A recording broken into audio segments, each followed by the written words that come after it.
দেশের বর্তমান পরিস্থিতি বিনিয়োগ বান্ধব নয় বলে মনে করেন এপিসিসিআইয়ের সাবেক সভাপতি আব্দুল আওয়াল মিন্টু। সোমবার ইকোনমিক রিপোর্টার্স ফোরাম আয়োজিত আলোচনা সভায় তিনি বলেন, রক্ষণশীল মুদ্রানীতি আর সম্প্রসারিত রাজস্ব নীতি পরস্পরের সাংঘর্ষিক। Double million offer, Walton fridge কিনে পেতে পারেন 20 লক্ষ টাকা, রয়েছে কোটি কোটি টাকার নিশ্চিত উপহার।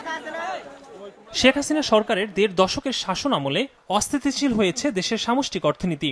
আর্থিক খাতে দুর্নীতি চরমে পৌঁছেছে, কমেছে দেশি বিদেশি বিনিয়োগ, মূল্যস্ফীতির চাপে পড়েছে সাধারণ মানুষ। এই অবনমরত অর্থনীতি থেকে উত্তরণে করণীয় নিয়ে আলোচনার জন্য অর্থনীতি সাংবাদিকদের সংগঠন ইআরএফ আমন্ত্রণ জানায় ব্যবসায়ীদের শীর্ষ সংগঠন এপিসিসিআইয়ের সাবেক সভাপতি আব্দুল আওয়াল মিন্টুকে। তিনি বলেন, সামষ্টিক অর্থনীতি, বাজার ব্যবস্থাপনা ও অর্থনৈতিক নীতিমালাসমূহ ঠিক করতে না পারলে সমৃদ্ধ বাংলাদেশ গড়া সম্ভব হবে না।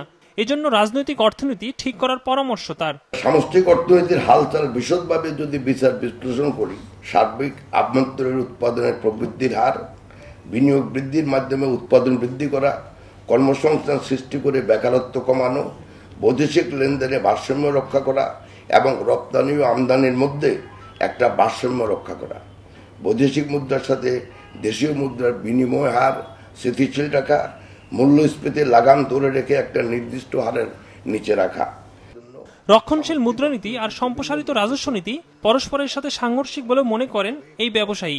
মূল্যস্ফীতি কমাতে নীতি সুদহার বাড়ানোর সমালোচনা করেন তিনি।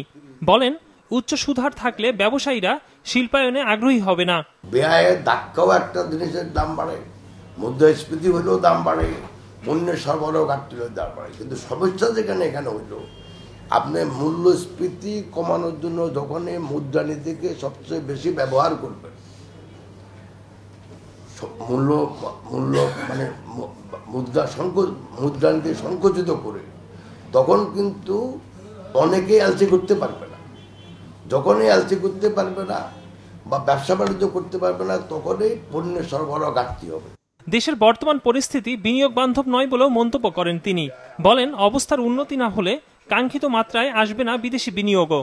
দুর্নীতিবাজ ব্যবসায়ীদের বিচারের আওতায় আনার দাবি জানান এই ব্যবসায়ী। পরামর্শ দেন নতুন উদ্যোক্তা সৃষ্টির। বিদেশি বিনিয়োগকে নিরুৎসাহিত করে তা নয়, বরং দেশীয় বিনিয়োগকেও বাধাগ্রস্ত করে। ফলে একদিকে বিদেশি বিনিয়োগ আসে না, অন্যদিকে দেশীয় মূলধন বিদেশে পাচার হয়ে যায়।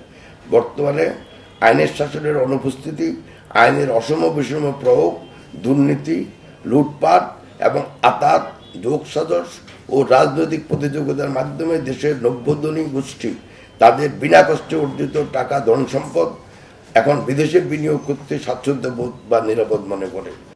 সরকার বাজার ব্যবস্থাপনায় হস্তক্ষেপ করে পণ্যের দাম নিয়ন্ত্রণ করতে পারবে না মত আব্দুল আওয়াল মিন্টুর। বহিঃপ্রভাব বেড়ে গেছে। একরামুল ইসলাম খান, বিজনেস রিপোর্ট, মাছরাঙ্গা টেলিভিশন।